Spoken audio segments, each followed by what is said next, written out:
Hello भाइयों, नमस्कार, आदाब, सत श्री अकाल। मैं अमरीश पटेल एक बार फिर से आपका स्वागत करता हूं अपने यूट्यूब चैनल गहरी नाई के गेमर्स में। तो फाइनली आज मेरे को ना एक होमवर्क मिला था स्कूल की तरफ से। मुझे मेरे कंप्यूटर का एक मुझे प्रोजेक्ट बनाना था, प्रेजेंटेशन रेडी करना था। मैडम ने टॉपिक कुछ मैडम ने क्या कहा कि उन्होंने पावर पॉइंट सिखाया था मैडम ने।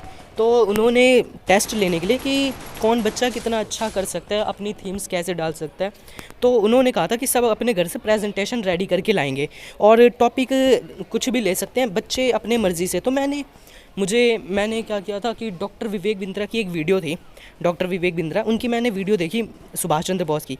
तो मुझे उनकी वीडियो से मैं काफ़ी इन्फ्लुएंस हुआ, मुझे उनकी वीडियो बहुत ही अच्छी लगी, मैं बहुत मोटिवेट हुआ उनकी वीडियो से। तो मैंने क्या किया कि उनकी वीडियो जैसे सेम मैंने अपने लिए एक प्रेजेंटेशन रेडी किया, जिसमें मैंने अपने थीम्स डाले, लाइनें डॉक्टर विवेक बिंद्रा की भी लाइनें और मेरी भी लाइनें, दोनों को मिक्स करके मैंने कुछ लाइंस बनाई, कुछ स्पीच रेडी की, उसके हिसाब से मैंने वो प्रेजेंटेशन बनाया। तो मैं सुभाष चंद्र बोस के बारे में कुछ इन्फॉर्मेशन इकट्ठी कर रहा था, तब नीचे बोस नाम की एक मूवी थी, उस मूवी में मैं गया, उस मूवी को भी मैंने देखा।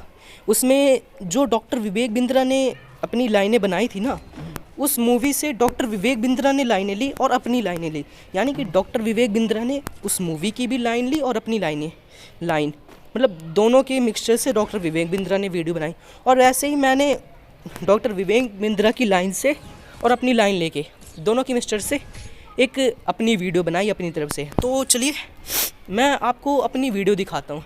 तो क्या था, मुझे ज़ुकाम काफ़ी ज़्यादा हो गया, तो चलिए स्टार्ट करते हैं। मैं अपनी वीडियो आपको दिखाता हूँ फटाफट, और वीडियो पसंद आएगी तो लाइक सब्सक्राइब फटाफट कर देना दोस्तों। तो चलो वीडियो स्टार्ट कर देता हूँ मैं। आज मैं आपको सुभाष चंद्र बोस की बायोग्राफी बताऊंगा। एक मजबूत दीवार को अगर एक हथौड़े में गिरा दिया गया है तो ज़रूरी नहीं वह उसी हथौड़े से गिरा। उस गुलामी की दीवार पर पहले कई हथौड़े पड़े थे, आखिरी हथौड़ा जो गांधी जी ने मारा, ज़रूरी नहीं आज़ादी उन्होंने दिलाई। लाला लाजपत राय, बाल गंगाधर तिलक, भगत सिंह, चंद्रशेखर आज़ाद, अशफाक उल्लाह खान और नेताजी सुभाष चंद्र बोस, इन्होंने कई चोटें मारी थी जिसके कारण वे कमज़ोर हो पाई और हमें आज़ादी मिली। नमस्कार, मेरा नाम अमरीश पटेल। आज मैं सुभाष चंद्र बोस के बारे में आपको बिना थके और पूरे जोश के साथ बताऊंगा। नेताजी ने जो चोट मारी थी वो इतनी इम्पैक्टफुल थी कि गुलामी की दीवार को हिला कर रख दिया। नेताजी सुभाष चंद्र बोस, बोस शब्द पहली बार गाड़ा गया, खुद से नहीं बनाया गया। शुरू से शुरुआत करते हैं। इनका जन्म 23 जनवरी 1897 कटक, जो कि उड़ीसा में है। इनके पिताजी का नाम जानकीनाथ बोस और माताजी का नाम प्रभावती देवी था। एजुकेशन इन्होंने यूरोपियन स्कूल से किया। 1913 में इन्होंने सेकेंड रैंक क्लास 10वीं में हासिल किया, तभी इनका प्रेसिडेंसी कॉलेज में एडमिशन हुआ। 1916 में कॉलेज से निकाल दिया गया क्योंकि ये नेशनलिस्ट थे। वैसे बता दें आपको, देशभक्ति का जुनून सिर पर छा जाता है तभी करियर छोड़ के राष्ट्र की सेवा में बड़ा मज़ा आता है। ब्रिटिश सरकार ने भारत की अस्पतालों का बुरा हाल कर रखा था, इतना नज़रअंदाज कर दिया था कि बड़ी बड़ी बीमारियों का अटैक चल रहा था, मलेरिया, स्वाइन फ्लू, कोलेरा और कई सारी बीमारियों का। इसी दौरान कोलेरा के कारण 2.5 लाख लोगों की जान जा चुकी थी। चारों तरफ महामारी आ गई थी, लाशें पड़ी हुई थी। बॉस सहमे पड़े थे, वहीं वो प्रण लेते हैं, मैं सब कुछ ठीक करूंगा और भारत को सपनों का भारत बनाऊंगा। ये उनके कॉलेज का समय था जब वो समाज सेवा किया करते थे। उस समय ये इतने अच्छे लीडर थे कि इन्हें स्टूडेंट काउंसिल का हेड बना दिया। अब ब्रिटिश प्रोफेसर ट्रस्ट, कॉलेज के समय मिस्टर ओ नाम के एक प्रोफेसर थे, वो भारतीय बच्चों को बिना बात पे पीट दिया करते थे। नेताजी को इस बात का पता चला तो उन्होंने प्रिंसिपल से शिकायत किया, कहा ये ब्रिटिश प्रोफेसर हम भारतीय बच्चों को क्यों बिना फालतू में पीटते हैं, इन्हें हमसे माफ़ी मांगनी पड़ेगी। प्रिंसिपल ने कहा जाने दो, प्रोफेसर हैं, हेड हैं। नेताजी नहीं माने, वो बोले माफ़ी तो मांगनी पड़ेगी और बच्चों को लेकर धरने में बैठ गए। ये बात अखबारों में आ गई। अब प्रोफेसर को माफ़ी मांगनी पड़े, लेकिन वो फिर भी नहीं माने और भारतीय बच्चों को पीट दिया करते थे। इस बार बच्चों ने मिलकर प्रोफेसर को ही पीट दिया। उसके बाद प्रिंसिपल ने बॉस से कहा तुमने पीठ पीछे वार किया है। नेताजी बोले हमने पीठ पीछे वार नहीं किया, हम कायर नहीं हैं। इसलिए नेताजी को स्कूल से कॉलेज से निकाल दिया गया। उसके बाद कॉलेज से तो निकाल दिया गया। पिताजी इनके बैरिस्टर थे। पिताजी ने इन्हें आईसीएस की तैयारी करने के लिए भेजा। आईसीएस की तैयारी, इंडियन सिविल सर्विस, टॉप की तैयारी थी। इसकी तैयारी के लिए लंदन जाना पड़ता था, तो ये लंदन गए। 4 साल की तैयारी इन्होंने 7 महीने में पूरी कर दी और चौथी रैंक हासिल किया। उसके बाद जब ये रैंक होल्डर बने तब उन्होंने सोचा देश लुट रहा है अंग्रेज़ों के हाथ में, मैं मौज काटूं उन्हीं के साथ में। तो उन्होंने आईसीएस की नौकरी को ठुकरा दिया। ये बात जंगल की आग की तरह फैल गई। अंग्रेज़ बड़े हैरान हुए, पहला भारतीय जो आईसीएस की नौकरी को लात मार रहा है। उनके पिताजी ने समझाया, लेकिन जब राष्ट्र प्रेम का शोला दिल में घर कर जाता है तभी दुनिया का हर सुख फीका नज़र आता है। इन्होंने कहा, मेरा जन्म देश को लूटने के लिए नहीं बल्कि देश के लिए कुछ करने के लिए हुआ है। लोग हैरान हो गए और नेताजी को देखने के लिए लोगों की भीड़ लग गई। है कौन ये आदमी जिसने आईसीएस की नौकरी को लात मार दी? नेताजी लंदन से समुद्र के रास्ते मुंबई आए। उन्हें देखने के लिए हज़ारों की भीड़ लगी थी। नेताजी ने देखा कि जब एक आईसीएस की नौकरी को छोड़ दी तो लोग इतना भरोसा कर रहे हैं, अगर मैं और मेहनत करूं तो पूरे देश को इकट्ठा कर सकता हूं। अब बारी आती है, नेताजी को गाइड किसने किया? भारत की आज़ादी के लिए नेताजी वेदांता और भगवद गीता, ये दोनों किताबें प्रेरणा के लिए पढ़ते थे। बॉस को विश्वास था कि भारत के लिए लोकतंत्र सबसे अच्छा विकल्प है। नेताजी विवेकानंद जी को अपना आध्यात्मिक गुरु मानते थे। नेताजी विद कांग्रेस, 1928 के दौरान कांग्रेस एक मजबूत संगठन बन चुका था। नेताजी गांधी जी के साथ मतभेद बन गए थे। उस समय लॉर्ड हेरविन वहाँ के वाइस राय थे। उन्होंने गांधी जी को डोमिनियन स्टेटस लेने के लिए मना लिया। ये फ्रीडम था। गांधी जी ने इस प्रस्ताव को कलकत्ता अधिवेशन में प्रस्तुत किया, डोमिनियन स्टेटस ले लो। ये नेताजी को पसंद नहीं आया। उन्होंने कहा, हमें कंप्लीट स्टेटस लेना चाहिए। डोमिनियन स्टेटस का मतलब है आप अपनी पार्टी तो बना सकते हो लेकिन कंट्रोल ब्रिटिश के पास रहेगा, और अगर कंप्लीट फ्रीडम मिल जाए तो हम पूरी तरह से आज़ाद हो सकते हैं। अगर हमें डोमिनियन स्टेटस मिलता है तो कोई डिसीज़न नहीं ले सकते, हमें कंप्लीट फ्रीडम ही चाहिए। इसके बाद इन्होंने लाहौर अधिवेशन में पूर्ण स्वराज का झंडा फहरा दिया और तय कर दिया हमें तो कंप्लीट इंडिपेंडेंस ही चाहिए। अब जैसे जैसे समय बढ़ रहा था नेताजी का कद भी बढ़ रहा था। 1939 का समय था और तब गांधी जी को अच्छा नहीं लग रहा था क्योंकि ये गरम दल के बन रहे थे नेताजी, और गांधी जी नरम दल के थे। अब नेताजी चाहते थे कि पूरी दुनिया में लड़ाई हो रही है तो हमें भी लड़ना चाहिए। अब डिस्प्यूट इन कांग्रेस और जर्मनी तक का सफ़र। नेताजी कह रहे थे कि पूरी दुनिया में लड़ाई चल रही है तो हमें भी लड़ना चाहिए। गांधी जी बोले, नहीं, मुझे आपका तरीका पसंद नहीं आया, क्यों ना इलेक्शन करवा लें। नेताजी बोले, ठीक है, इलेक्शन करवा लीजिए। गांधी जी ने नेताजी को हटाने के लिए साउथ से अपने साथी सीतारमैया को लेकर आए और सबको पूरे देश में बता दिया, सीतारमैया जीतेगा तो मेरी जीत है। गांधी जी ने सीतारमैया के लिए कैंपेन करना शुरू कर दिया। इधर नेताजी बॉस उनका आशीर्वाद लेकर इलेक्शन के लिए आगे बढ़े। जब चुनाव के नतीजे आए तो सब हैरान हो गए। सीतारमैया को 1375 सीट मिली और नेताजी को 1580 सीट। आपको यहाँ समझना पड़ेगा, यहाँ समझिए नेताजी का कद बढ़ गया था। अब लोग नेताजी को गांधी जी से ज़्यादा पसंद करने लगे थे। अब गांधी जी बोले, सीतारमैया की हार मतलब मेरी हार। गांधी जी चाहते नहीं थे कि नेताजी जीते, क्योंकि गांधी जी को नेताजी से नाराज़गी नहीं थी, बस दोनों के विचारधाराएं अलग थी। गांधी जी को इनको प्रेम तो करते थे पर चाहते नहीं थे कि ये जीते, क्योंकि वो प्रेम से चलाना चाहते थे। गांधी जी बोले, हमारा शत्रु समस्या में है, वर्ल्ड वॉर में है, तो हमें उसे छेड़ना नहीं चाहिए। नेताजी बोले, ये क्या मतलब, जब पूरी दुनिया लड़ रही है तो आप क्यों कह रहे हैं कि इस गाल पे थप्पड़ मार लो, इस गाल पे थप्पड़ मार लो। अब ये जीत तो गए थे लेकिन गांधी जी ने इन पर प्रेशर डाला कि अब आप रिज़ाइन मार दो। नेताजी ने एक सच्चे शिष्य की तरह, एकलव्य की तरह रिज़ाइन और त्यागपत्र दे दिया। बहरहाल नेताजी बोले, मैं जानता हूं कि हमारे रास्ते अलग हैं लेकिन हमारा मकसद एक ही है। पर अब इनको कांग्रेस से बाहर निकाल दिया गया था, तो कांग्रेस इनको सपोर्ट कर नहीं रही थी। बार बार इनको जेल में डाला गया। अंग्रेज़ों ने इन्हें बहुत तंग किया। जब बाहर आए तो इनके घर में सीआईडी लगा दी गई और इनके घर पे नज़र रखी जा रही थी कि कहीं ये कुछ करे नहीं। नेताजी ने सोचा कि देश में अब कुछ बात बन नहीं रही है। इन्होंने कांग्रेस को एनकरेज किया, कहा कि जो तुम कर रहे हो करते रहो। ये इतने बुद्धिमान थे कि देश से बाहर निकल आए। इन्होंने मन ही मन सोचा कि मैं अब देश से बाहर निकल करके क्यों ना ग्लोबल अलायंस से बिल्ड करूं। उस समय दो तरह की लड़ाइयाँ थी, एक एक्सिस अलायंस और एक एलाइड पावर। एक्सिस अलायंस में वो देश थे जर्मनी, इटली, जापान, वो देश थे जो वर्ल्ड वॉर फर्स्ट में भी आ रहे थे और दोबारा इकट्ठे आ गए। एलाइड पावर में इंग्लैंड, फ्रांस, पोलैंड, यूएसए और सोवियत यूनियन, ये वर्ल्ड वॉर फर्स्ट में भी जीते थे और दोबारा फिर से आ गए। अब नेताजी ने सोचा भारत के अगेंस्ट है ब्रिटेन है एलाइड पावर, तो क्यों ना मैं एक्सिस अलायंस से का सपोर्ट ले लूं। उन्होंने सोचा सही समय है, दुश्मन अभी उलझा हुआ है, मुझे बाहर निकल जाना चाहिए। अब नेताजी इन जर्मनी, इन्होंने सोचा दुश्मन का दुश्मन मेरा दोस्त, तो उनके भतीजे शिशिर, ये उनकी मदद से उन्होंने एक गाड़ी लिया। गाड़ी में सीआईडी से बचते बचाते पिछली सीट के नीचे छिपकर ये निकले कोलकाता से धनबाद से काबुल और काबुल से जर्मनी पहुँचे। सारी जुगल लगा के नेताजी भारत से जर्मनी पहुँचे। हिटलर से मिलने के लिए 1943 में हिटलर से अपॉइंटमेंट लेने के लिए बहुत कोशिश करी। बड़ी मुश्किल से अपॉइंटमेंट मिली। जब वो वहाँ जाकर ड्राइंग रूम में बैठे तो अचानक एक आदमी आया, मतलब हिटलर आए और आके बोले, हेलो मैं हिटलर हूँ, और अपना हाथ मिलाने के लिए आगे बढ़ाया। नेताजी जवाब देते हैं, मेरा नाम सुभाष है, मैं भारत से आया हूँ, मुझे आपसे नहीं हिटलर से मिलना है। सब हैरान हो गए, बोले अब ये क्या चक्कर है, ये हिटलर ही तो है। नेताजी ने मना कर दिया, कहा मुझे आपसे नहीं हिटलर से मिलना है। हिटलर ने असल में अपने 4-5 बहरूपिये लगा रखे थे। उसे उसकी जान का खतरा रहता था और नेताजी हर बार पहचान गए। जब असली हिटलर को ये बात पता चली तो उसकी बुद्धि चकरा गई और वो बाहर आए।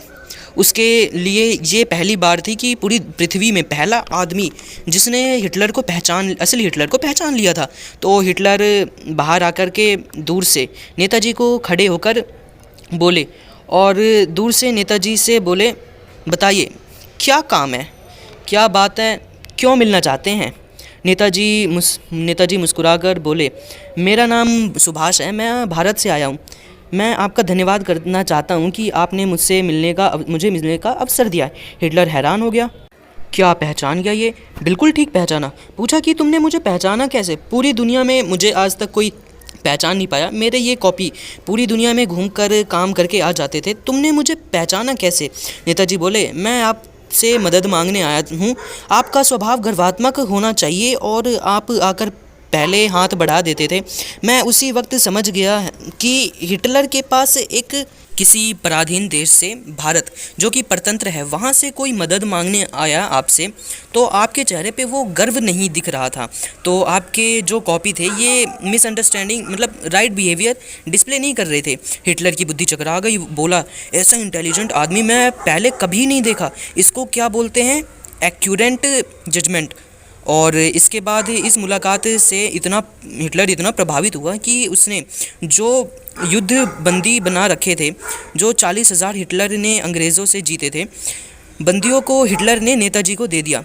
हिटलर ने इनको हेल्प करी और बोले, अब आप आगे बढ़ना चाहते हैं, जीतना चाहते हैं, तो जर्मनी भारत से बहुत दूर है, मैं आपकी जापान में बात करवा देता हूँ, क्योंकि जापान हमारे साथ है, वो भी एक एक्सिस पावर है। हिटलर ने नेताजी के लिए बहुत अच्छा अरेंजमेंट किया। हिटलर ने अपनी प्राइवेट सबमरीन दी। सबमरीन ने इन्हें सुमात्रा आइलैंड पर छोड़ा, जो कि आज इंडोनेशिया का है, उसे जापान ने जीता हुआ था। सुमात्रा से फिर ये प्लेन से टोक्यो पहुँचे। नेताजी ने जापान से प्रधानमंत्री को इन्फ्लुएंस कर लिया, बोले एशिया तो एशियाई लोगों का होना चाहिए। फिर ये बाहर के गोरे कैसे आ गए? और भगवान बुद्ध आपके भगवान हैं, हमारे यहाँ भी भगवान बुद्ध ही हैं। तो ऐसे में हम दोनों भाई हुए। हिदेकी की ये बात अच्छी लगी, हिदेकी को ये बात अच्छी लगी, वो बड़ा इम्प्रेस हुए और उन्होंने जाकर पार्लियामेंट में ऐलान कर दिया कि जापान सुभाष चंद्र बोस की सहायता करेगा भारत की आज़ादी के लिए। नेताजी जानते थे कि इस समय जापान की लड़ाई सिंगापुर से चल रही है और वो ये भी जानते थे कि सिंगापुर में अंग्रेज़ों की सेना है, 85,000, जिसमें 45,000 हिंदू हैं। तो नेताजी ने पहले से प्लान बना रखा था और जापानियों को मैसेज दे रहे थे कि जब आप प्लेन से बम गिराओगे तो आपके साथ पर्चे भी उनके साथ पर्चे भी फिंगवाना, जिसमें लिखा होना चाहिए कि तुम भारतीय कब तक अंग्रेज़ों के गुलाम बनकर उनके साथ लड़ते रहोगे। जो भारतीय सैनिक पर्चा पढ़ लेते थे और वहाँ पर अंदर विद्रोह चालू हो गया और जापान लड़ाई जीत गया। अब सिंगापुर जापान का हो गया। जापान के प्रधानमंत्री नेताजी की रणनीति से बहुत खुश हुए और वहाँ जो 45,000 भारतीय सैनिक थे वो नेताजी को दे दिया। फॉर्मेशन ऑफ आज़ाद हिंद फौज। अब जापानी ने सिंगापुर जीत चुके थे तो वहाँ पर जो 45,000 हिंदू सैनिक थे नेताजी को दे दिया। अब नेताजी के पास 4,000 जर्मनी की सेना, 45,000 ये जापान मतलब सिंगापुर की हिंदू सेना और वर्मा की सेना, कुल मिलाकर अब नेताजी के पास 60,000 हिंदू सेना हो गई थी। जापान ने वर्मा को जीत लिया था। अब वर्मा जापान का था। नेताजी ने कहा कि हम वर्मा के रास्ते भारत में घुसेंगे। अब इनकी आज़ाद हिंद फौज तो बनी चुकी थी तो और प्राइम मिनिस्टर ने इनका पूरा सहयोग किया। नागालैंड के मैदानी इलाकों में पहुंचे। अप्रैल 1940 आज़ाद हिंद फौज जो ये सिंगापुर से जर्मनी और वर्मा टीम तैयार करके लाए थे, ब्रिटिश सेना को खदेड़ लिया। मणिपुर जा करके पहली बार तिरंगा डाला, पूरा देश हिल गया। उस समय एक बात बताता हूँ आपको, मानते तो गांधी जी भी हमारा देश अनडिवाइडेड रह सकता था, क्योंकि गांधी ये जानते थे कि कितना भी शोर मचा ले, सारे हिंदू मुसलमान एक लीडर को इकट्ठा मानते हैं, वो थे सुभाष चंद्र बोस। आपको एक कहानी बताता हूँ। जब ये वर्मा में अपनी सेना तैयार कर रहे थे तो नेताजी ने सबसे योगदान मांगा।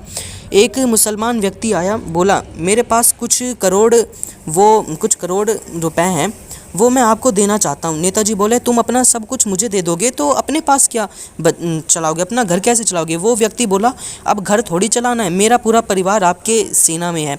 जिन्ना ने ये खुद कहा था कि अगर सुभाष चंद्र बोस प्रधानमंत्री बनते हैं तो अलग देश की आवश्यकता ही नहीं है। चांसेस थे कि अगर ये रहते तो पाकिस्तान बनता ही नहीं, पाकिस्तान भारत में ही होता, क्योंकि जिन्ना सिर्फ सुभाष चंद्र बोस की ही सुनते थे।